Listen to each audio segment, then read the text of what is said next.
وَإِذِ اسْتَسْقَىٰ مُوسَىٰ لِقَوْمِهِ فَقُلْنَا اضْرِب بِّعَصَاكَ الْحَجَرَ فَانفَجَرَتْ مِنْهُ 12 عَيْنًا قَدْ عَلِمَ كُلُّ أُنَاسٍ مَّشْرَبَهُمْ كُلُوا وَاشْرَبُوا مِن رِّزْقِ اللَّهِ وَلَا تَعْثَوْا فِي الْأَرْضِ مُفْسِدِينَ۔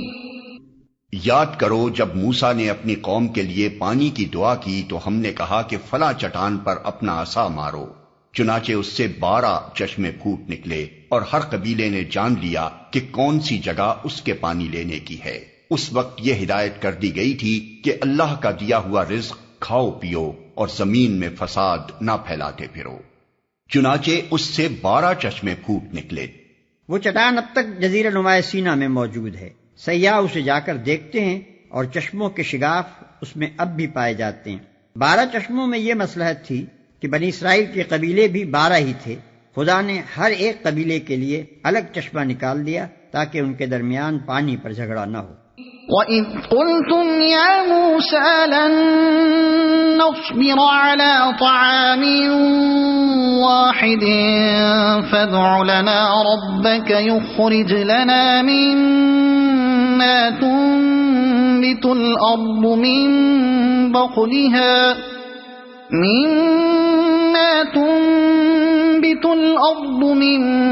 بَقْلِهَا وَقِثَّائِهَا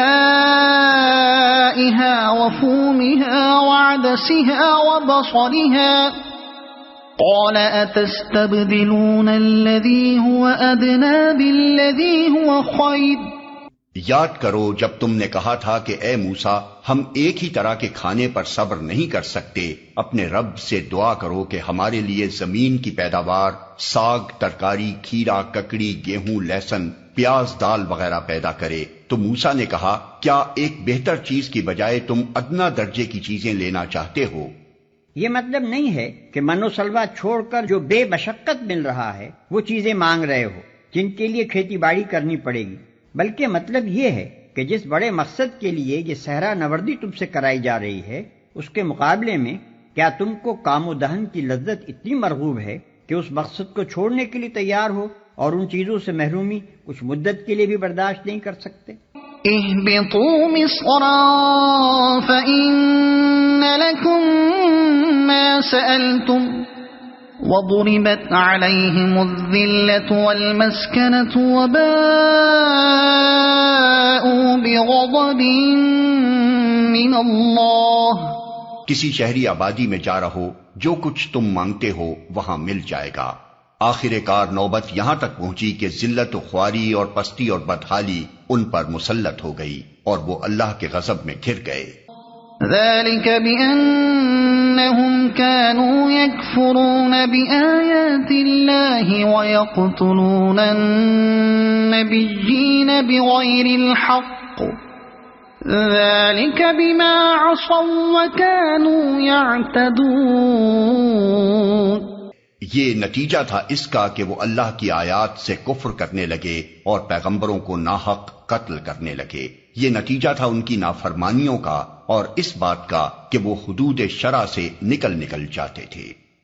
وہ اللہ کی آیات سے کفر کرنے لگے۔ آیات سے کفر کرنے کی مختلف صورتیں ہیں، مثلا ایک یہ کہ خدا کی بھیجی ہوئی تعلیمات میں سے جو بات اپنے خیالات یا خواہشات کے خلاف پائی اس کو ماننے سے صاف انکار کر دیا۔ دوسرے یہ کہ ایک بات کو یہ جانتے ہوئے کہ خدا نے فرمائی ہے پوری ڈٹائی اور سرکشی کے ساتھ اس کی خلاف ورزی کی اور حکم الہی کی کچھ پرواہ نہ کی۔ تیسرے یہ کہ ارشاد الہی کے مطلب و مفہوم کو اچھی طرح جاننے اور سمجھنے کے باوجود اپنی خواہش کے مطابق اسے بدل ڈالا۔ پیغمبروں کو ناحق قتل کرنے لگے۔ بنی اسرائیل نے اپنے اس جرم کو اپنی تاریخ میں خود تفصیل کے ساتھ بیان کیا ہے۔ مثال کے طور پر ہم بائبل سے چند واقعات یہاں نقل کرتے ہیں۔ 1، حضرت سلیمان علیہ السلام کے بعد جب بنی اسرائیل کی سلطنت تقسیم ہو کر 2 ریاستوں یروشلم کی دولت یہودیہ اور سامریہ کی دولت اسرائیل میں بٹ گئی تو ان میں باہم لڑائیوں کا سلسلہ شروع ہوا اور نوبت یہاں تک آئی کہ یہودیہ کی ریاست نے اپنے ہی بھائیوں کے خلاف دمشق کی آرامی سلطنت سے مدد مانگی۔ اس پر خدا کے حکم سے حنانی نبی نے یہودیہ کے فرمانروا آسا کو سخت تنبیہ کی، مگر آسا نے اس تنبیہ کو قبول کرنے کے بجائے خدا کے پیغمبر کو جیل بھیج دیا۔ 2. حضرت ایلیا علیہ السلام نے جب بال کی پرستش پر یہودیوں کو ملامت کی اور اثر نو توحید کی دعوت کا سور پھونکنا شروع کیا تو سامریہ کا اسرائیلی بادشاہ اخی اب اپنی مشرک بیوی کی خاطر ہاتھ دھو کر ان کی جان کے پیچھے پڑ گیا، حتیٰ کہ انہیں جزیرہ نمائے سینا کے پہاڑوں میں پناہ لینی پڑی۔ اس موقع پر جو دعا حضرت الیاس نے مانگی ہے اس کے الفاظ یہ ہیں: بنی اسرائیل نے تیرے عہد کو ترک کیا، تیرے نبیوں کو تلوار سے قتل کیا، اور ایک میں ہی اکیلا بچا ہوں، سو وہ میری جان لینے کے در پہ ہیں۔ 1 سلاطین باب 19 آیت 1-10۔ 3. ایک اور نبی حضرت میکایہ کو اسی اخی اب نے حق گوئی کے جرم میں جیل بھیجا اور حکم دیا کہ اس شخص کو مصیبت کی روٹی کھلانا اور مصیبت کا پانی پلانا۔ سلاطین باب 22 آیت 26 اور 27۔ 4. پھر جب یہودیہ کی ریاست میں علانیہ بت پرستی اور بدکاری ہونے لگی اور زکریا نبی نے اس کے خلاف آواز بلند کی تو شاہ یہودا یواس کے حکم سے انہیں عین ہیکل سلیمانی میں مقدس اور قربان گاہ کے درمیان سنگسار کر دیا گیا۔ 2 تواریخ باب 24 آیت 21۔ 5.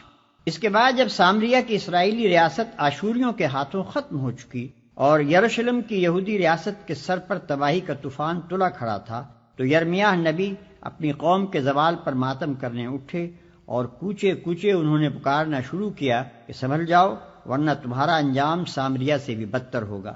مگر قوم کی طرف سے جو جواب ملا وہ یہ تھا کہ ہر طرف سے ان پر لعنت اور پھٹکار کی بارش ہوئی، پیٹے گئے، قید کیے گئے، رسی سے باندھ کر کیچڑ بھرے حوض میں لٹکا دیے گئے تاکہ بھوک اور پیاس سے وہیں سوکھ سوکھ کر مر جائیں، اور ان پر الزام لگایا گیا کہ وہ قوم کے غدار ہیں، بیرونی دشمن سے ملے ہوئے ہیں۔ یرمیہ باب 15 آیت 10، باب 18 آیت 20 اور 23، باب 20 آیت 1 اور 18، باب 36 تا باب 40۔ 6. ایک اور نبی حضرت آموس کے متعلق لکھا ہے کہ جب انہوں نے سامریہ کی اسرائیلی ریاست کو اس کی گمراہیوں اور بدکاریوں پر ٹوکا اور ان حرکات کے برے انجام سے خبردار کیا تو انہیں نوٹس دیا گیا کہ ملک سے نکل جاؤ اور باہر جا کر نبوت کرو۔ آموس باب 7 آیت 10 اور 13۔ 7. حضرت یحییٰ یوحنا علیہ السلام نے جب ان بد اخلاقیوں کے خلاف آواز اٹھائی جو یہودیہ کے فرما روا ہیرودیس کے دربار میں کھلم کھلا ہو رہی تھیں تو پہلے وہ قید کیے گئے، پھر بادشاہ نے اپنی معشوقہ کی فرمائش پر قوم کے اس صالح ترین آدمی کا سر قلم کر کے ایک تھال میں رکھ کر اس کی نظر کر دیا۔ مرقس باب 6 آیت 17 اور 29۔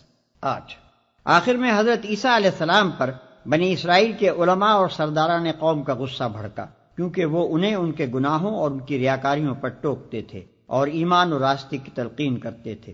اس قصور پر ان کے خلاف جھوٹا مقدمہ تیار کیا گیا، رومی عدالت سے ان کے قتل کا فیصلہ حاصل کیا گیا، اور جب رومی حاکم پیلاطس نے یہود سے کہا کہ آج عید کے روز میں تمہاری خاطر یسوع اور برابا ڈاکو دونوں میں سے کس کو رہا کروں تو ان کے پورے مجمع نے بالاتفاق پکار کر کہا کہ برابا کو چھوڑ دے اور یسوع کو پھانسی پر لٹکا۔